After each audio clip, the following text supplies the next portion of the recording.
तो चलिए बुलेटिन की शुरुआत करते हैं और देखेंगे तमाम अहम खबरें। सबसे पहले बात, पीएम मोदी और सीएम अशोक गहलोत में मुलाकात की। आज दिल्ली में एक अहम मुलाकात हुई। दरअसल नीति आयोग की बैठक के बाद ये मुलाकात थी। इस दौरान छत्तीसगढ़ के मुख्यमंत्री भूपेश बघेल भी मौजूद रहे। खुशनुमा माहौल में प्रधानमंत्री नरेंद्र मोदी और मुख्यमंत्री अशोक गहलोत खिलखिलाकर हंसते हुए नजर आए। आपको बता दें कि मोदी और गहलोत हर किसी को इस मुलाकात का इंतजार था कि कब वो बातचीत के दौरान आपस में एक साथ नजर आए, और आज हर कोई इस तस्वीर को निहार रहा था। तो ये बेहद खास तस्वीरें आप तक पहुंचा रही है। इस तस्वीर को जरा देखिएगा, क्योंकि छत्तीसगढ़ के मुख्यमंत्री भूपेश बघेल भी दरअसल इस दौरान यहाँ पर मौजूद रहे। नीति आयोग की बैठक थी, लेकिन उसके बाद ये बेहद खास मुलाकात, जहां प्रधानमंत्री नरेंद्र मोदी, मुख्यमंत्री अशोक गहलोत एक साथ बातचीत करते हुए नजर आए, एक साथ खिलखिलाकर हंसते हुए भी नजर आए, और हर किसी को इस मुलाकात का भी इंतजार था। आज हर कोई इस तस्वीर को निहार रहा था।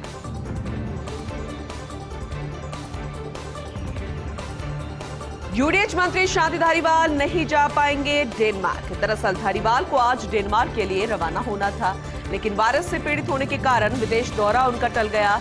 पेयजल आपूर्ति के संबंध में ये दौरा था। जलदाय मंत्री महेश जोशी कल से डेनमार्क दौरे पर रहेंगे। डेलीगेशन के साथ दिल्ली से कल सुबह डेनमार्क जाने का उनका कार्यक्रम था, लेकिन फिलहाल वो डेनमार्क नहीं जा पाएंगे। डेलीगेशन के साथ दिल्ली से कल सुबह डेनमार्क जाने का कार्यक्रम था, लेकिन फिलहाल इसे अभी के लिए टाल दिया गया कि वो नहीं जा पाएंगे। वायरल से पीड़ित होने के कारण ये विदेश दौरा उनका टल गया है, और ये बहुत महत्वपूर्ण दौरा भी था, क्योंकि पेयजल आपूर्ति के संबंध में ये डेनमार्क दौरा था। जलदाय मंत्री महेश जोशी कल से हालांकि डेनमार्क दौरे पर रहेंगे, लेकिन डेलीगेशन के साथ दिल्ली से कल सुबह डेनमार्क जाने का कार्यक्रम रहेगा। लेकिन यूडीएच मंत्री शांति धारीवाल इस दौरे का हिस्सा नहीं बन पाए। देश भर में रेप के बाद पीड़िता की हत्या के बढ़ते मामले। दरअसल मुख्यमंत्री अशोक गहलोत के ओएसडी लोकेश शर्मा का एक बयान आया है। उन्होंने कहा कि बयान को सुनिए और समझिए। मुख्यमंत्री ने जिस रूप में अपनी बात रखी, उस संदर्भ से हटकर अकारण ही विवाद का विषय बनाया जा रहा है। मुख्यमंत्री ने इसे खतरनाक ट्रेंड बताया, जो कि सभी के लिए चिंता की बात है। महिलाओं के प्रति हीनियस क्राइम के खिलाफ कितनी तुरंत कार्रवाई हो रही है। पोक्सो मामले में अनेक दोषियों को फांसी और आजीवन कारावास की सजा भी सुनाई गई है। प्रदेश सरकार महिला सुरक्षा हेतु प्रतिबद्ध है। अपराधियों को बख्शा नहीं जाएगा, अंजाम तक पहुंचाया जाएगा, ये कहना है मुख्यमंत्री अशोक गहलोत के ओएसडी लोकेश शर्मा का। उनका एक बयान आया है। बयान के जरिए उन्होंने हालांकि क्लियर कर दिया है कि बयान जब आता है तो उसको पहले सुनिए, फिर समझिए, उसके बाद कोई उसका अर्थ निकालिए। जब मुख्यमंत्री अशोक गहलोत ने इस बढ़ रहे क्राइम के बारे में बात की है, तो उसको पहले आप समझिए कि एक प्रदेश का मुखिया क्या कहना चाहता है। दरअसल अपराधियों को बख्शा नहीं जाएगा, हर हाल तक अंजाम तक पहुंचाया जाएगा। चलिए सियासी गपशप की बात कर लेते हैं। दरअसल सरपंच, सोशल ऑडिट और समयकाल। रमेश मीणा अलग अंदाज में सियासत कर रहे हैं। एक जमाने में सीपी जोशी ने भी ऐसे सामाजिक अंकेक्षण की बात की थी। पंचायती राज मंत्री रहते ही सीपी ने फंड, फंक्शनरी की जमकर वकालत की थी। सरपंच को अधिकार संपन्न बनाने में अग्रणी भूमिका निभाई। वहीं सीपी जोशी का मानना था कि पंचायती राज की मजबूती के लिए 3 F फैक्टर अहम है। उस वक्त सीएम गहलोत ने सीपी के विचारों को आगे बढ़ाया। सामाजिक अंकेक्षण के जरिए भ्रष्टाचार पर लगाम लगाने का प्रयास हुआ। और वर्तमान की बात करें तो वर्तमान में मंत्री रमेश मीणा शायद वही कर रहे हैं, लेकिन कांग्रेस राजनीतिक लाभ और हानि की गणित में उलझी हुई है। ये फिलहाल वर्तमान मंत्री रमेश मीणा का कहना है, लेकिन ये सियासी गपशप है। कांग्रेस राजनीतिक लाभ इसका कितना फायदा उठा पाएगी, सरपंच, सोशल ऑडिट और समयकाल का, ये आने वाले समय में देखने वाली बात होगी, क्योंकि अलग अंदाज में ही रमेश मीणा सियासत कर रहे हैं। आखिरकार 3 दिन के बाद समाप्त हुआ सरपंचों का महापड़ाव। 24 अगस्त तक सरकार को समय दिया गया।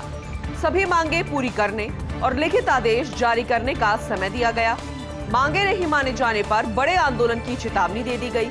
महापड़ाव खत्म करने के बाद सरपंच धरने पर बैठ गए। लंबित मांगों को पूरा करने के लिखित आदेश की अब वो मांग कर रहे हैं। यानी कि महापड़ाव तो खत्म हो गया, लेकिन अब वो बैठ गए हैं धरने पर। उनका कहना है कि जब तक उनकी लंबित मांगे हैं, जो मांगे अभी तक पूरी नहीं हुई है, जिसे लेकर वो यहाँ तक पहुंचे हैं, उन मांगों को पूरा करने के लिए लिखित आदेश की वो मांग अब कर रहे हैं। उनको सब कुछ लिखित में चाहिए। मुख्यमंत्री अशोक गहलोत और पीसीसी चीफ डोटासरा से भी मुलाकात कर सकते हैं। ये तमाम सरपंच निकले हैं नागौर से, बाड़मेर से। महापड़ाव उन्होंने राजधानी जयपुर में डाला। हालांकि मुलाकातों का दौर भी चलता रहा, सियासी मुलाकातें थी, समझाइश हुई, उसके बाद महापड़ाव खत्म हुआ, लेकिन अब अपनी तमाम लंबित मांगों के लिए लिखित आदेश की मांग कर रहे हैं। संडे सियासी गपशप की बात कर लेते हैं। दरअसल राज्य सुप्रीम कोर्ट आयोग अध्यक्ष के तेवरों की चर्चा हो रही है। खिलाड़ी लाल बैरवा के तेवरों ने कांग्रेस को हिलाकर रख दिया है। दरअसल बैरवा ने जयपुर से दिल्ली तक अपने अधिकारों की वकालत की। आयोग की संवैधानिकता को लेकर उनकी फाइल गुम है, जो चलाई गई थी वो गुम हो गई है। मुख्यमंत्री अशोक गहलोत के मजबूत शत्रप भी माने जाते रहे हैं। खिलाड़ी लाल बैरवा इन दिनों बदली सियासत से हर कोई हैरान है कि आखिर ये बदली सियासत दरअसल है क्या। खिलाड़ी लाल बैरवा की हम बात कर रहे हैं। मुख्यमंत्री अशोक गहलोत के भी काफी करीबी माने जाते हैं, लेकिन उन पर जो चलाई गई थी फाइल वो फिलहाल अचानक गुम है। बीकानेर में मंत्री बना मेयर। दरअसल हम ये इसलिए कह रहे हैं क्योंकि मंत्री डॉक्टर बीडी कल्ला ने मेयर सुशीला कंवर पर निशाना साधा। कहा, मेयर खुद बैठती नहीं है, काम करना आता नहीं है, दूसरों पर इल्जाम लगाना भी ठीक नहीं है। आयुक्त गोपाल राम बिरदा को बताया अच्छा अधिकारी। जिन कार्यों में करप्शन की बू है, शायद वो काम आयुक्त नहीं कर रहे हैं। आयुक्त आरएस अधिकारी हैं, बैठकर मसले को सुलझाना चाहिए। निगम में भी मेयर को 10 से 5 बजे तक बैठना चाहिए, लेकिन मेयर है कि मानती नहीं। निगम में हमेशा नहीं पहुंचती हैं, वो बैठती नहीं है, उनको काम करना नहीं आता। अब मंत्री बना मेयर। अब आने वाले समय में इसके क्या अर्थ निकाले जाएंगे, या फिर मेयर की तरफ से क्या कुछ कहा जाता है, ये भी देखने वाली बात है।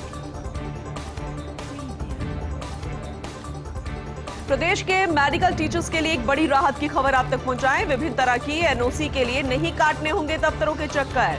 चिकित्सा मंत्री प्रसादी लाल मीणा ने चिकित्सकों की पीड़ा को समझा। विदेश यात्रा समेत विभिन्न तरह की एनओसी ऑनलाइन जारी करने के प्रस्ताव को मंजूरी दे दी गई है। चिकित्सक राजकाज एप्लीकेशन के जरिए अब आवेदन कर सकेंगे। ये बेहद खास सुधार विदेश यात्रा, पासपोर्ट, विभिन्न प्रतियोगी परीक्षाएं और हायर एजुकेशन के लिए भी वो आवेदन कर सकेंगे। इन सभी एनओसी के लिए अब सिर्फ ऑनलाइन ही स्वीकृत किए जाएंगे आवेदन। जल्द ही चिकित्सा विभाग से जुड़े चिकित्सकों के लिए भी ये सेवा शुरू हो जाएगी। हालांकि इसकी लंबे समय से मांग थी और बहुत जल्द अब इस सेवा को शुरू कर दिया जाएगा। धनखड़ इफेक्ट के राजनीतिक आंकलन की बात करें तो इस आंकलन को लेकर अब कांग्रेस जुटी हुई है कि इसका राजनीतिक आंकलन क्या कहता है। बीजेपी का जगदीप धनखड़ को उपराष्ट्रपति बनाकर वोट बैंक में सेंधमारी का प्रयास कांग्रेस के खिसक भी सकता है। दरअसल कांग्रेस से खिसक सकता है शेखावाटी अंचल का जाट वोट बैंक। अब इसी आंकलन को लेकर कांग्रेस जो है मंथन कर रही है। शेखावाटी अंचल की 21 सीटों में से 18 सीटों पर कांग्रेस का कब्जा है। वहीं सीकर की 8 विधानसभा क्षेत्र में बीजेपी का सुपड़ा साफ है। धनखड़ इफेक्ट से बीजेपी को विधानसभा चुनावों में सियासी की फायदे की उम्मीद जताई जा रही है। यानी कि आने वाले समय में विधानसभा चुनाव है और सियासी फायदा जो है वो बीजेपी को इससे हो सकता है। हालांकि शेखावाटी अंचल से ही पीसीसी चीफ गोविंद सिंह डोटासरा आते हैं। कांग्रेस के पास फिलहाल सर्वमान्य जाट नेताओं का अभाव भी है और ऐसे में शेखावाटी से कांग्रेस की डोटासरा को राहत मिलने की अनुमान जरूर है। लेकिन अन्य सीटों की हम बात करें तो वहां से कितनी कांग्रेस जुटा पाएगी विधानसभा चुनावों में, ये भी देखने वाली बात होगी। राजस्थान में फोन टेप कांड पर मंत्री विश्वेंद्र सिंह की खरी। विश्वेंद्र सिंह बोले कि मैं वॉइस सैंपल देने को तैयार हूं। आखिर गजेंद्र सिंह क्यों झिझक रहे हैं? बुरा ना माने, लेकिन स्पष्ट बोल रहा हूं। ऐसे बताया गया है कि मानेसर कांड के वक्त गजेंद्र सिंह और मेरा संवाद हुआ। राजस्थान पुलिस वॉइस टेस्ट के लिए 4 बार आई। ये क्यों झिझक रहे हैं? मैं पूछना चाहता हूं माननीय गजेंद्र सिंह शेखावत साहब से कि आप दूसरों पर कीचड़ उछाल रहे हो। आप पर खुद पर आरोप लग चुके हैं। हमारी सरकार ने भी केस रजिस्टर किया है, उनके खिलाफ भी और मेरे खिलाफ भी। मैं वॉइस टेस्ट देने को तैयार हूं, तो वॉइस टेस्ट देने में आप क्यों झिझक रहे हैं? वहीं बेटे अनिरुद्ध ने अपने ही पिता के खिलाफ मोर्चा खोल रखा है। मंत्री विश्वेंद्र सिंह के बेटे अनिरुद्ध ने सोशल मीडिया पर लिखा, वो आवाज केंद्रीय जल शक्ति मंत्री गजेंद्र सिंह शेखावत की नहीं है, बल्कि जयपुर के खातीपुरा की रॉयल हेरिटेज हवेली के डायरेक्टर प्रतीक सिंह की है। यानी कि एक तरफ खुद मंत्री जी गजेंद्र सिंह शेखावत पर साफ साफ कह रहे हैं, खरी खरी बोल रहे हैं, लेकिन मंत्री जी के बेटे जो है उन्होंने सोशल मीडिया पर उनके खिलाफ ही मोर्चा खोल दिया है। पूर्व मुख्यमंत्री वसुंधरा राजे ने राष्ट्रीय हथकरघा दिवस की शुभकामनाएं दी है। कहा कि आइए इस विशेष अवसर पर हम देश प्रदेश के बुनकरों, कारीगरों को प्रोत्साहित करने व सशक्त बनाने के लिए हथकरघा विरासत को संरक्षित करने में योगदान दें। हथकरघा उद्योग राजस्थानी संस्कृति और इतिहास की पहचान है। इस व्यवसाय से जुड़े लोग हमारी विरासत के संवर्धक हैं। हथकरघा उद्योग को प्रोत्साहन देने के लिए समाज में उनके उत्पादों के प्रति जागरूकता बढ़ाएं, ताकि हमारी संस्कृति की पहचान दुनिया में कायम हो सके। तो पूर्व मुख्यमंत्री ने इस तरीके से हथकरघा दिवस पर बुनकरों को लेकर, तमाम उन हस्तशिल्प कलाकारों को लेकर बधाई दी है जिनका हमेशा इस काम के प्रति समर्पण रहा है।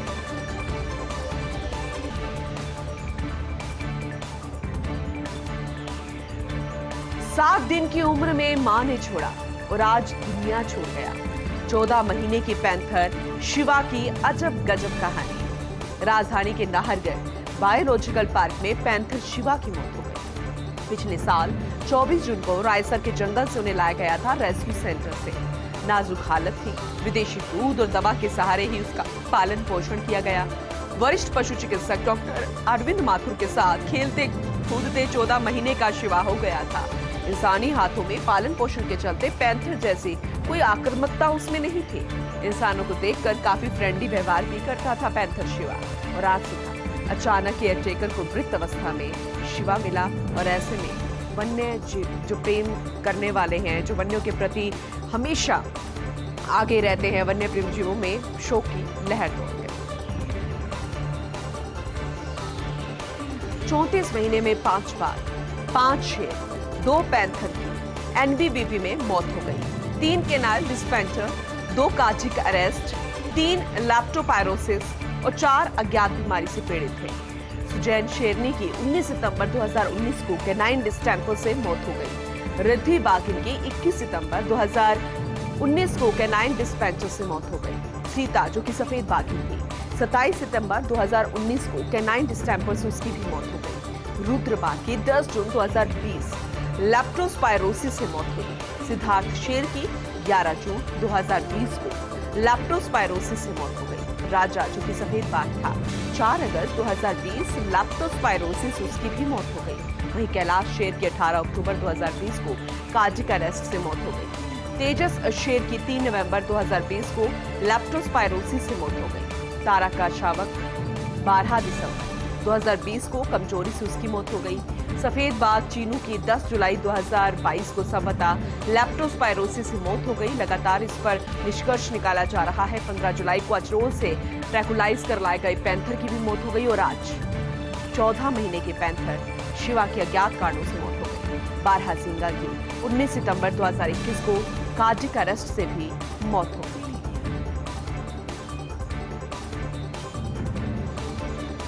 और इसीलिए कहना गलत नहीं होगा कि कलंकित हो गया है जयपुर का नाहरगढ़ बायोलॉजिकल पार्क। मानो शापित हो गया है ये पार्क। बिग कैट की मौत का यह अड्डा बन गया है। लगातार 34 महीने में 5 बाघ, शेर, 2 पैंथर अभी तक मौत के काल में समा चुके हैं। अब यहां बचे बाकी बिग कैट्स पर तो कहीं काल नहीं मंडरा रहा, ये सवाल खड़ा हो रहा है। बायोलॉजिकल पार्क के डिस्प्ले में फिलहाल 5 बाघ, 4 शेर, 4 पैंथर मौजूद है। रेस्क्यू सेंटर में भी फिलहाल 5 पैंथर रखे गए हैं। पिछले करीब 3 साल से यहाँ पर बिग कैट्स की सिलसिलेवार मौत हो रही है। सवाल गंभीर है, खड़ा हो रहा है। बड़ा सवाल है कि आखिर और कितनी बलि लेगा ये नाहरगढ़ बायोलॉजिकल पार्क? आखिर कब जागेगा जंगलात महकमा और कब शुरू होगी जांच? क्या एक एक करके यहाँ पर ऐसे ही मरते रहेंगे बिग कैट फैमिली के सदस्य? वन्य जीव प्रेमियों की वन मंत्री व प्रमुख सचिव से गुहार, लापरवाही, कुप्रबंधन या अयोग्यता के शाप से मुक्त करवाए नाहरगढ़ बायोलॉजिकल पार्क और वो लगातार वन्य जीव प्रेमी यही मांग कर रहे हैं। राजस्थान के 22 जिलों में तेज बारिश का अलर्ट है। जयपुर, धौलपुर में तेज बरसात, घरों में घुस गया पानी। जयपुर में मंत्री की बेटी की कार तक डूब गई। मालवीय नगर नंदपुरी अंडरपास में पानी में फंस गई थी मंत्री की बेटी की कार। कार में मंत्री मुरारी लाल मीणा की बेटी थी, जिनका नाम बताया गया है निहारिका जोरवाल। वहीं दूसरी तरफ अगले 48 घंटे में जोधपुर के आसपास के जिलों में भी भारी बारिश होगी। अगले 4-5 दिन दक्षिणी राजस्थान के कोटा, उदयपुर में भारी बारिश का पूर्वानुमान लगाया गया है। पूर्वी राजस्थान के कुछ भागों में हल्के से मीडियम दर्जे की बारिश होगी। उड़ीसा तट पर लो प्रेशर एरिया से राजस्थान में मानसून आ रहा है। बारिश के बादलों से ढका कुंभलगढ़ का किला। उदयपुर की फतेह सागर झील में रविवार सुबह जलस्तर 12.9 फीट तक पहुंच गया और अधिकतम तापमान 31 से 38 डिग्री, न्यूनतम 24 से 29 डिग्री सेल्सियस रिकॉर्ड दर्ज किया गया।